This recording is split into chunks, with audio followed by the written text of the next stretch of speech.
เหมียวอันนี้นะนึงพอดีเลยนี่เอ้ยเอาอีเมะเพิ่นนี่ไม่ได้ธรรมดาเนี่ยนะอายุ100 ปลายกว่าปีได้นี่ยังเห็นห้อยขวานอยู่นี่ได้ฝังท่าเอาเท่าไรแต่ปางท่าเอาเท่าดอกอันนี้เสาเนื้อ7,000เลยนี่เสาหนึ่ง7,000กีบจ้างเขา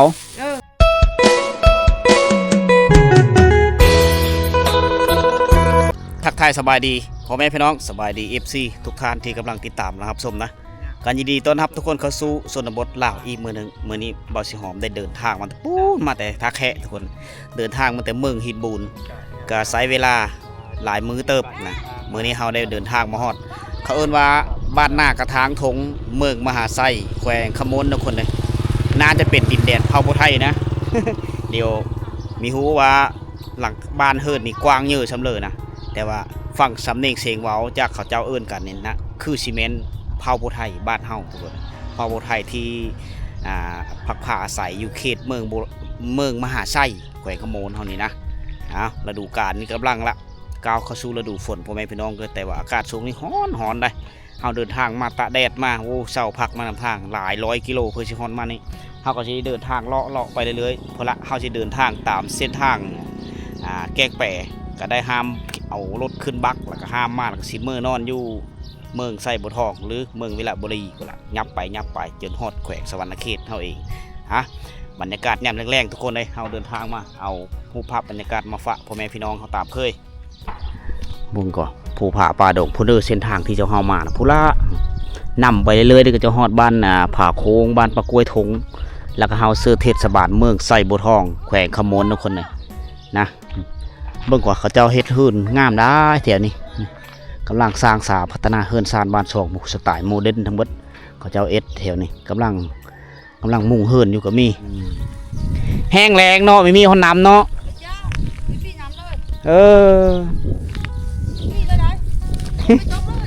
น่ะไม่ได้หดกาซ้ำแต่ละปีเชื่อมันได้ดำแล้วหย่ำนี่เนาะ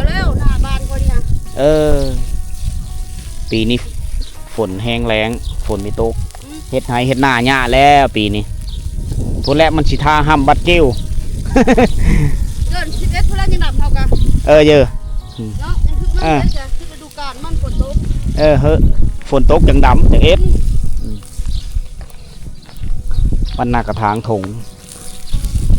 มีกระทะมีบ้านหน้ากระถางทงกระถางดงบ่2 บ้าน3 บ้านภูกระทะบ้านหน้ากระถางดงได้อยู่ทั้งเลยต่อไปนี่ดงแล้วมันก็มีแล้วมีแต่หน้ากระถางเล่าแล้วก็หน้ากระถางโหนแล้วก็หน้ากระถางใหญ่แล้วดงแล้วมันหมดแล้วเนาะยาย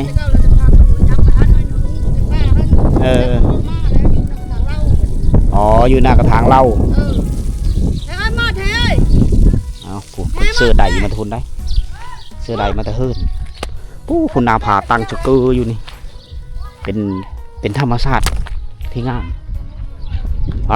เอายางเลาะชมเมืองบ้านหน้ากระถางครั้งแรกที่ทีมงานชุมเฮาได้พาทุกคนมาเที่ยวชมชนบทแห่งนี้โดยเฉพาะคือบ้านหน้ากระถางนี่แหละก็เป็นบ้านเกิดเมืองนอนของหลายๆทุกคนหลายท่านนะที่เป็นชนเผ่าไทยดินแดนแห่งเมืองมหาไซมาเทนี้ได้ฟังเสียงคำรำมหาไซแล้วครับ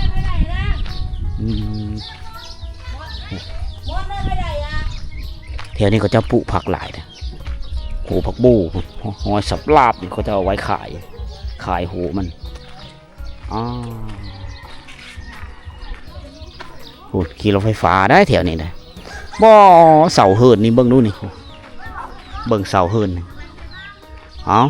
อันนี้ของแท้เลยนี่เสาเฮิรนใหญ่เนาะเสาเฮิรนเจ้าใหญ่เนาะยังบ่ล้มเนาะ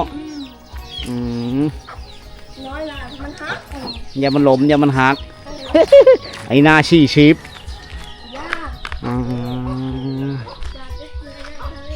ต้มโนไม้บ่นั่นนะ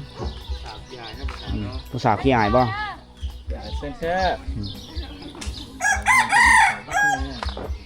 กินข้าวบ่กินข้าวกินหน่อไม้ต้มหน่อไม้จำแจ่วข คักเนาะสามารถอยู่ได้หลายฟ้าหลายปีนี่ได้มาเฮินเผาผู้ไทยเขาแถวนี้มีหัวคือสีหลายร้อยหลังคาก็เจ้าหาปูหาปลากินบางเห็ดแห้งตะเอาไว้เห็ดแห้งเอาเดินทางมาเมื่อนี้ก็เป็นบรรยากาศย่ำแรงๆพี่น้องเลยพอดี4 โมงแรงพอดีเลยปีนี้เห็ดไห้เห็ดหน้าเนี่ยเขาเจ้าเนื่องจากว่ามันแห้งแล้งเพราะว่ามือก่อนๆมันแคบหน้าผาแคบป่าพวกเขาเอิ้นบ้านหน้ากระถางดงตะกี้แต่ตกมาฮอดระยะหนึ่งแล้วเขาเจ้าย้ายเอามาอยู่พีเอิ้นว่าหน้ากระถางเล่าหน้ากระถางน้อยนะตัวนี้เป็นหน้ากระถางถงมีอยู่3 ขุมนะเอาผู้เกิดหลังนั่นก็เอ็มโดยฝากระตาดเด็กก็เอาเสาไม้กลมบ๊อบใหญ่เลยมาเฮ็ดนี่ไอเดียของการเฮ็ดเฮือนของคนเที่ยวเขตนี้นี่จะแตกต่างคล้ายๆคือกันกับค่อยไปบ้านนากระจามเขตเมืองโมลภาแข่งขโมนนะเด็กเขาเจ้าเฮ็ดมีแต่เสากลมๆนี่ฮะเอาไม้มาเจ้าโหให้ไปหน้าเอามาเฮ็ดเลยเป็นล่ำเลยนะตัดมาเป็นทอนเลยอันนี้คือความสามารถที่เขาเจ้าได้สร้างบ้านที่ว่าถาวรแบบเดียวกับเฮาไปโซลายแถวบ้านเฮาได้เห็นอยู่แต่วัดเขาจะเอามาเฮ็ดเสาหัวแจกเหมียวอันนี้นะอุ้มนึงพอดีเลยนี่เอ้ยอุ้มนึงพอดีหลายๆหลังคาเฮิรนก็ยังเป็นแบบดังเดิมอยู่ก็มีนะนี่อันนี้ยังมุ่งแป้นอยู่หลังแป้นไม่ดูไม่แดงเฮ้า บ้านบูฮานของพระพุทธไทยย่างเนาะยังมีเฮิรนบูฮานอยู่เนาะยังมีเฮิรนมุ่งแป้นอยู่นักข่าวโทรศัพท์บ่ทั้งโทรศัพท์ทั้งโทรทัศน์พร้อม มีทันใดกาได้บุงเลยเนาะแดดหอนเนาะฝนมีตกเอาเฮ็ดหน้าเนี่ยปีนี้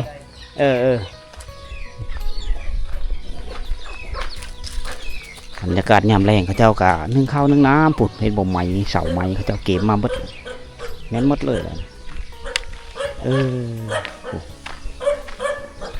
เอาสอนเฮินสานบ้านซ่องเขาเจ้ามาเห็นแล้วก็ได้เสียนมาจนดีเด้แม่นหมดแหละเสาเฮือนมีแต่ทหารทั้งหมดเลยนี่ทหารหลายเลยเนาะ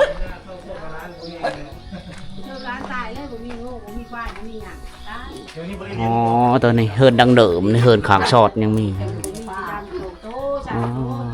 มีพื้นที่เลี้ยงอยู่บ่แถวนี้มีอยู่บ่มีเงินบ่มีค่ำนั่นแหละเรามาใช้เงินค่ำบ่มีหาใจเฮินเก่าหยั่งอยู่เนาะนี่ขวานได้ทะนี่ได้นี่ใส่ขวดเลยเนาะหอยพาหอยขวานหยั่งไม่ได้ใส่กบเลยอันนี้เนี่ยสายชะโลมทงชะโลมเพิ่นแหละอันนี้นะคำพูดเลยอยู่ไหนหางกระปูเลยอันนี้แม่เพลือนี่ขี้เชดชีเซตอันนี้เนาะของผู้เฒ่าประมาณนี้พี่น้องไปใส่แล้วย่างบอกกระบอกปูนตะเก้ากันหมดเลยเนาะมีนะเนาะกระบอกปูนแผ่นได้กระบอกปูนทองนั่นสุดเย็กเลยแหละแม่นแหละตะเก้าอันนี้ยานี่มันจะเพิ่นอันนี้สีเหี่ยวเขียวมากเขียวอย่างไรเพิ่นก็สีเหี่ยวนี่สีเหี่ยวเขียวขาวหมดเลยเด้เขียวค่ะยากระยาปุกๆนะจังได้ปุกหลายเฒ่าแก่มาแล้วนี่เนาะไม่เฒ่าเนาะจับหิ้วไปเฮือนนั่นเฮือนนี่เลยเนาะไปหาหมู่เลยเนาะลงมานี่เลยขึ้นหันมีได้ปลาแล้วไปปลาแล้วเบอร์นี่ที่เฒ่าผู้ใหญ่ประมาณนี้เฒ่าลานขาวของอันนั้นขาวของขวัญขาวของขวัญเอาให้เอาบ่ในสาวเอามาแต่ตะแคกเขาหับแล้วก็หายแหละ หน้าแรงเลยโมเมนต์บ่กล้ากระต่ายเหมือนละเด็ดนี่มันไปรอเลย โน ที่ลึกว่าแดดเนาะ ที่เล็กประเดกระเดียกระโดเลย สมัยตะกี้ตะเก้าเสือตามปกติมันเดิน7นี่เสือได้ดำหน้าแล้ว ดำเลยดำเลย เริ่ม7ออกมือ อันนี้ยังบ่ได้ดำอยู่กล้าก็สิตายเลย ตายดอก กระแดงไปแล้ว คนก็คือคนอันนั้นนี่เนาะฟ้าวนี่เนาะเล่นจักไปแล้วเลย ฝนแล่นกาย ทางข้างแถวประโคมประโกยว่าดำแล้ว ดำเลยบ่แถวปลาโค้งปลากล้วยยัง หอยเลยมือ อันนี้แม่นเมื่อไรนี่เคี้ยวเลื่อยแล้วนี่เนาะ อ๋อดึง2คนนะ แจ๊สองผัวเมียแล้วเนาะไปเรื่อยสมัยก่อน ไม้ตะกี้ ไม่แค่หนังมด ไม้แค่นึงเหมือนเฮ็ดเธอนี่แม่อีเนาะ ไม่แค่หนังมดเป็นพื้นกับไม่แค่ คักไปเลยนี่เนาะ เสาไม้ดูไม่แดง ไม่แดง เสาไม่แดงหมดเท่านั้นเลยฝั่งดินนะโปะไม่ได้กินนะ จะเก้าพังจะเก้าเลยชุงข้าวต่ำข้าวต่ำข้าววิต่ำข้าวกินเลยวิท อ๋อ 3-4 ชากอันนี้มันจะใช้ได้รถเลยในเขานี่นั่นแล้วพาจะต่ำ4 ชากเลยต่ำนี่วิทเฉยนี่ปัจจุบันนี่ตะคู่นั้นมันนำทงคู่ มันคูนเฮินเนาะอ๋อตะกี้ต่ำวิทย์ชะเนาะย่อชะวิทย์ วิชากก็ย่างอยู่เนี่ย อ๋อย่างอยู่เนาะคบกันยังบ่ ครบจะมันเตะแล้วครบแต่เก้าต่ำมันมีแต่จ่อไม้ดำต่ำกระโคเมื่อไปแล้วเนาะเครื่องไซบูฮันตะกี้ บ่ได้ตำข้าวนี่จักปีแล้ว โอ้หลายปีแล้วเนาะ พอแล้วบ่ติดปลายเศร้า พ่อแล้วประมาณ ไฟฟ้ามาแล้วก็ป้าแล้วเนาะ ไฟฟ้ามาแต่ป้า ไฟฟ้าแล้วก็เริ่มปะแล้วเนาะ เขาได้หุ่นฉี่เลยป้าอันนี้ เบิ่งกว่าตะกี้มุ่งแป้นได้นี่เนาะหากฮืออันนี้ คือมันโหนี่จ้ะ เบิ่งก่อนก่อนเต็มสับลาบที่แม่นละมุ่งแป้นแหละ เป็นเลยแต่บัดนี้เลยมันโหเลยไผ่กี่คานไปหาไม้เปยเลยฮิปเงินใช่เฮาไปเท่าเลยพาได้ฮิปใช่รู้เลย เชื่อกระเบื้องเส เเขา เบิ่งกว่าเสาไม้แดงเสาไม้แดงที่เขาเจ้าขวานทะพุกมันจักเทเลปีแล้วนี่มันโปะไม่ได้กินเลย ตรงนี้สร้าง มีช้างกีตาร์นะ ของอย่าเราอ่ะ อ๋อ เล่าเนาะ คนเราเทิงไหน โอ้เราเทิงบ่มีเฮ็ดเงินนี่ คนเราเทิง เขาเจ้าก็เอ็ด เข้าครู เป็นคือกันกับผู้ไทย คนเราเทิงแหละแล้วก็ไปช่วงปืนเบิดกำหนดแล้วก็ไปมือช่วงของหำเอ้ยช่วงส่งกูมี โดย มาตะแพงไหนนี่ อยู่ในเฮือนหลังนี้เนาะ มาแต่สวรรค์ สวรรค์ สวรรค์ สวรรค์ขี้คนละคนขโมยนั่นนี่แหละเขาแต่มีอยู่สวรรค์ บ่ตุกละมาแต่เมืองหินบูนบ้านเกิดเมืองนอนเพิ่น บูนก็คือนี่แหละมีไก่ เฮาละผู้ไทยเมืองอัศพรผู้ไทยวิระคือเดียวเลยเอาอีเมะเพิ่นนี่มีได้ธรรมดานี่อายุ100ปลายกว่าปีได้นี่ คอยผู้อยู่บ้านดอนมาอะไรกันไอ้ละลอย สอนอายุเขาเจ้ายืนนะคนคน พอเอาได้นี่ได้ยังมันยังยืนไหนทอนได้ไปก็ไปเถอะเขาเอาน่ะ อย่ามันยะผู้เจ้าเนาะ เขามาชักยาอันเธอไปบ่ได้2 มื้อ 3 มื้อลงกำลงพายมื้อวานมื้อชื่นนี่เขามาชักยา ยั ยัง ไม่ทันลืมกินข้าวที่เดี๋ยวนี้ ยังบ่ลืม ใครอยู่บ่ได้กูกินข้าวแล้วบ่น้อหัว เลยแหละนั่นน่ะจับกินจังบ่จับถ้าจะเอากินแล้วบ่เขาจับ จักกูกินข้าวแล้วบ่หัว กินกะมื้อเช้ามาแหละข้าวจี้ใส่เกลือ ฮานเด้สดทรงเฮือนนี่ยังเป็นดั้งเดิมมันยังคือเก่าเป็นแต่หลังคามันพี่น้องเขาจะเฮ็ดอันมุงทอนเขามี2หลังคา บ้านนี้แหละ เฮือนคูแฟดหลังคาแฟดมีหางลิ้นนี่ตะกี้เขาเจาะได้หางลิ้นเจาะยังยุคเก่าเฮือนสมัยโบราณ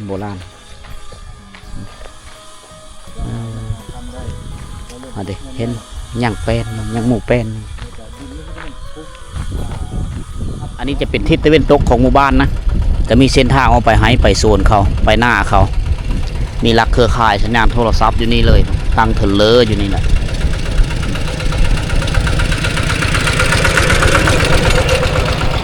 เอาแก่ไม้มาเฮ็ดหูเฮ็ดโซนผูกตัดมาจากหน้าให้แล้วก็มาเฮ็ดตุบเฮ็ดเทิดไปเขาเจ้าก็ได้ถ้ามาเห็นแล้วหมู่บ้านนี้เฮาเบิ่งออกได้ว่า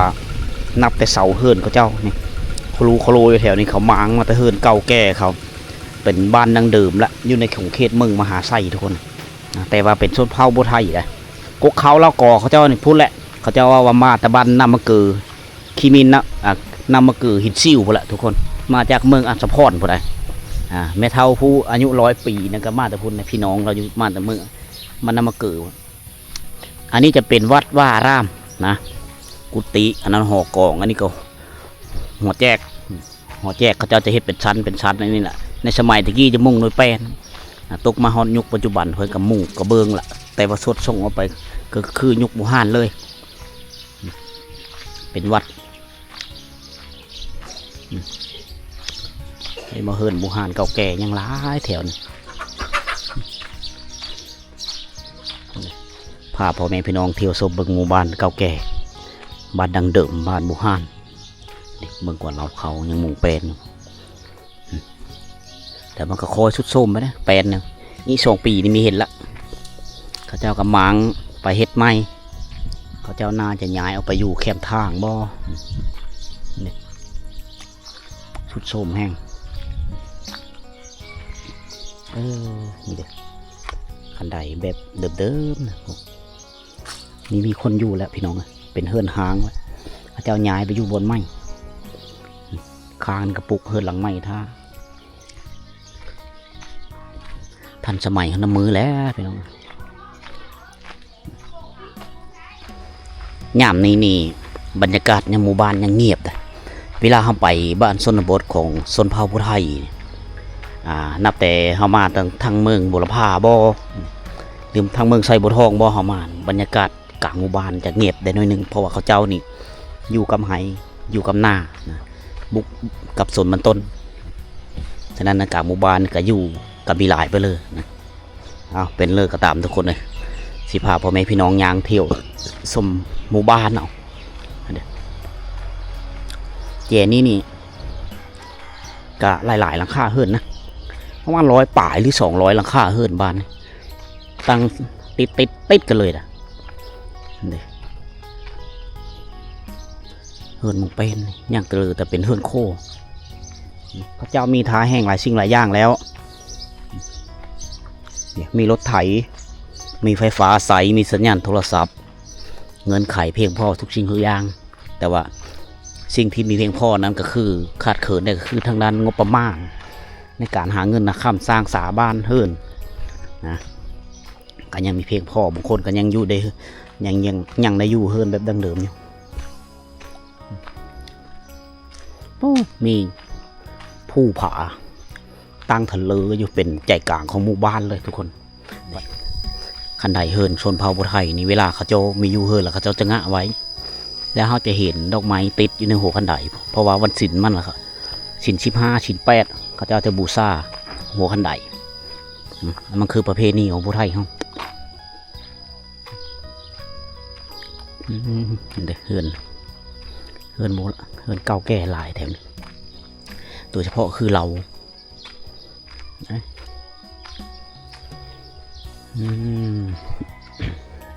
มีหลายซอยหลายแจ่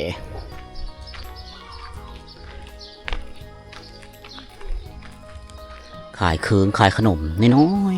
ๆเลาะว่างขายแถวหมู่บ้านถือโทรศัพท์หน่อยเพื่อนมันโทรหาลูกหาหลานแล้วนี่เนาะลูกหลานอยู่เฉลยอยู่กรุงเทพโทรหาเมฆโทรหาลูกโทรหาเมฆอยู่ไกลกันนักข่าวใช่นักข่าวเขายายพวกนั้นกระซบกุ๊บไปหยางไว้ได้บัดนี้นะหลานโทรมาเนาะไม่ได้สนน้ำเพอเลยน้ำไปเลยพวกเอาไปเบิ้งโง่ลบโทรศัพท์ไปพร้อมมาขอเป็นเลยเนาะซุกแล้วบนี้กี่กับประเดะมาขอแต่ละดกเนาะฮอนยามเดือน7มาได้กินละกินเมงยามแดดหอนๆเนาะ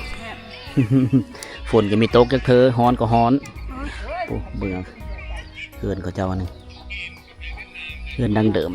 เฮ็ดพี่สังเด้กลมๆเงยๆอันนี้เกือเป็ดบ่เกือเป็ดเกือไก่เลยเนาะขำเลยเนาะพอโทลายบ่เป็ดอีเมะนี่เป็ดน้อย เออโอ้ขังอยู่เคาะ ขังของ อืม ส่งตู มันใหญ่จังป้อยบ่ บ่ได้ขำเลยขัง อ๋อค้ำมาละขังไว้ เจ๊ง นี่นะเวะผู้เฒ่าอยู่เฮินเนาะลูกหลานไปไห้ไปโซน ไปเขาก็อยู่ห้วนเขา อ๋อ อยู่ห้วนเขาแม่ก็อยู่ห้วนแม่ โอ้ได้จะปีแล้วนี่อันนี้นี่ฮอดละวอ100 ปี60-70 ปีพุ่นแล้วเนาะ เพิ่นบ่ นี่ยังเห็นห้อยขวานอยู่นี่ได้ฝั่งท่าเอาพุ่นเลย ตะปางค่าเอาเท่าดอกอันนี้ เสาเนื้อ7,000แล้วนี่ เสาหนึ่ง7,000 กีบจ้างเขาตั้งแต่ จ้างให้มันไปโกย บ้านปะโกยถง โกยนี่เลยโกย บ้านปะโกยถงจ้างเขาเสาหนึ่ง7,000 กีบเลยพี่น้องปอเสาไม่แดงข้างแน่นี่ เสาไม่แดงข้างใน เสา6,000ก็มีเสา7,000ก็มีแม่จ้างผู้แทน อันนี้ก็เลยไม้มดเอามือเลยมดบ่นี่ เลยหมด เขาหับจ้างเลยเนาะเอาการหาเงินตะกี้จ้างเป็นเสา5,000 เสา 10,000 อันนี้เสา 7,000เพิ่นว่า เสา7,000 เสา5-6,000ก็มีเพิ่นไล่เบิ่งก็ประมาณ5-60 ปี เสา6,000แหละเสา6,000เลย6เสาคือว่าแหละเสา7,000เลยสักเสาเฮาหมดนี่12เสาหลายมื้อซะแม่นหมดเลยเสาใหญ่ๆนี่ 7,000หมดเลยนี่เนาะมันมีเสา 7,000 แล้วมันนานให้ดอกน้องเบิ่งก่อนนี่หน้า30นี่แหละหน้า30ผู้ใด เขาถามนี่ได้ อันเด้ หน้าไรเขาได้หน้า30จะให้ได้เสาหน้าเสาก็เอา สมัยตะกี้นี่ไม่ได้กบดอกถ้าแล้วก็แม่นเรียบร้อยเลย มีเงินนะ มีเงิน เดี๋ยวมีเงินก็ได้กบยุคเขาเสา10,000แล้วเขากบเพิ่นเขา กบมือนี่แหละเนาะวางหันนะเอามือถูไปเลยแล้วมีเครื่องกบไม้หั่น แม่นเลย แม่ เอา พะทกได้โผตายก็แต่ลูกน้อยได้ลูกปีละคนปีโผเอาโผได้7-8 ปีก็โผตายได้ลูก6คนจะเอาได้ซะเลี้ยงลูกผู้เดียวจนรอดตายแม่ โผตายปลาแล้วก็เลี้ยงลูกผู้เดียว โผตายปลา ปีละลูกเลยปีละคนเลย ลูกเลยแล้วผู้เดียวลูกก็ดีสักที ผู้ดี8 ปีได้ลูก6 คนอ๋อ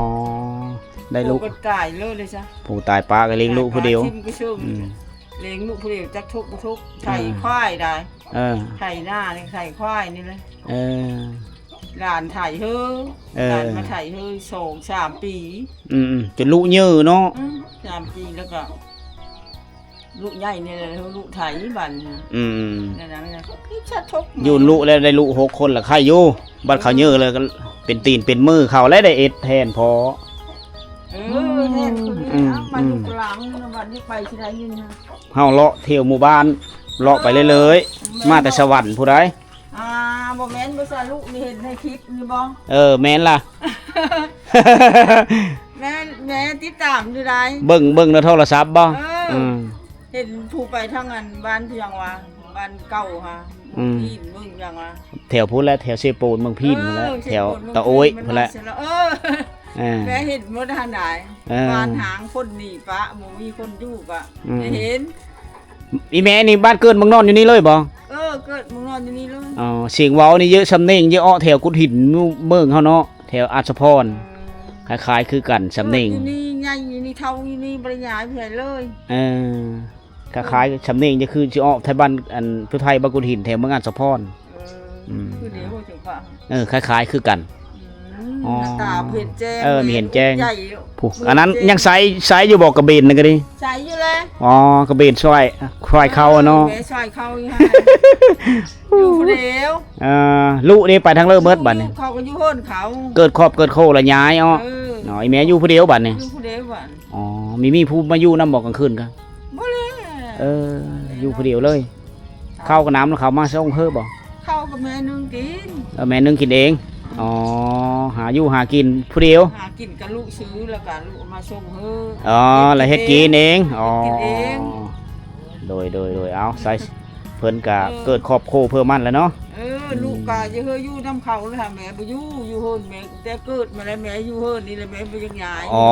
ลูกละย้ายเฮินแล้วค่ะเยอะแม่ไปอยู่นำอยู่แต่เฮาไม่ได้ไปกินฮอดเฮินเนาะ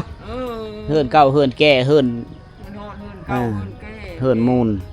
เฮินดังเดิมเพิ่น เจ้าเก้าเจ้าเฮิร์นโหร้อยแต่เพิ่นโพเอ็ดเฮิร์นนี่นะ โหร้อยมันนั่นแหละมันเดาะในสาจนเสานี่กุด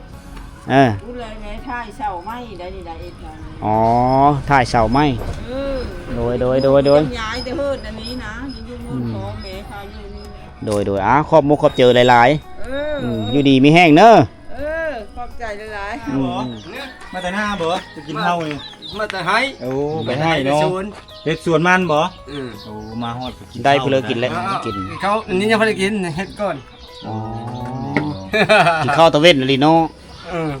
ยะเดี๋ยวฉันมาแต่ให้เลยยะ เนาะ ยะให้กินข้าวก่อน เยอะแห้งกิน ก่อนเฮ็ดแล้วเลยกินก่อน ตามสบายเลย สบายดี โดยเอากินในแซ่บเด้อกินนิ่ม เมื่อยได้แซ่บแน่นอนเนาะ มาแต่ให้แต่สวน เขาอันนี้คือภาพบรรยากาศในยามแรงๆทุกคนเลยอยู่ที่บ้านหน้ากระถางถงเมืองมหาไซแขวงขมูลทุกคนเป็นวิดีโอนึงที่ชุมเฮาพาพ่อแม่พี่น้องพาทุกคนมาเที่ยวชมเบิ่งวิถีชีวิตของคนผู้ไทยซุ่มซ่อนคนผู้ไทยอยู่เขตเมืองมหาไซทุกคนเลยเป็นทำอิฐที่เฮาได้มาหมู่บ้านนี้เฮาสังเกตเบิ่งว่าทงหายทงนายังแห้งแล้งหลายก็เป็นอุปสรรคหนึ่งในการเฮ็ดหน้าของพี่น้องเฮาอยู่แถวนี้ละนะที่มาตั้งถิ่นฐานภูมิลำเนาอยู่นี้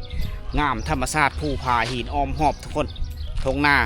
อันกว้างขวางแถวนี้เขาเจ้าเฮ็ดหน้าขายข้าวนะของพี่น้องเผ่าผู้ไทยเฮาเพิ่นคือทุกคนเห็นแหละภูธรรมชาติภูผาหินที่กว้างใหญ่ที่สูงเป็นเอกลักษณ์ของหมู่บ้านทุกคนเอาสำหรับวิดีโอนี้ก็มีเพื่ออะไรเป็นบ้านใหญ่เลยทุกคนเลยนะเอาบ้านผู้ไทยมาฝากทุกคนตะกี้เขาขึ้นว่าจะเป็น100 ปลายแต่มันถามเขาเจ้าว่า200 ปลายราคาเฮิรนเป็นก๊กเขาของเผ่าผู้ไทยแบบดังเดิมได้อยู่บ้านนี้เป็นบ้านก๊กบ้านเขาบ้านเก่าบ้านแก่บ้านเก่าบ้านแก่หรือจะมีบ้านหน้ากระถางดงปุ๊บแต่ติดผ่าคนแหละทุกคนเขาเจ้าย้ายมาอยู่ใหม่ประมาณอยู่70 หรือ 80 ปีได้อยู่บ้านนี้ได้คือเขาเห็นนั่นแหละเสาเฮิรนเขาเจ้านี่ยังเห็นห้อยพ้าห้อยขวานทะอยู่โอ้เสาหนึ่งจ้างคนมาทะเสานี่เสาหนึ่ง6,000เสาหนึ่ง7,000 กีบถ้าว่าคือไลฟ์ซื้อเงินปัจจุบันก็เกือบเสาละ7-8 แสนนะคันว่างานไลฟ์ซื้อเงินคู่มือนี้นะต้องระดับผู้หลักเสาตามสู้เสาละ1,000 บาทแหละทุกคนนะเอาสำหรับเรื่องเราวันนี้กับมิมี่พลายบอสิหองก็จะได้เดินทางไปหมู่บ้านต่างๆมื้อนี้คิดว่าสิไปนอนอยู่ที่เทศบาลเมืองไซบุตรทองพี่น้องเลยไปนอนสัมผัสอากาศสดๆอยู่พุ่นก่อนเพราะว่าเมืองไซบุตรทองเป็นเมืองหนึ่งที่มีธรรมชาติงามนะวิถีชีวิตแบบดังเดิมของผู้ไทยเฮานะไปนอนสัมผัสบรรยากาศอยู่เขตเทศบาลอีกเท่านึงเอาพบกันไหมในวิดีโอต่อไปสำหรับวิดีโอนี้ขอกล่าวคำว่าสบายดี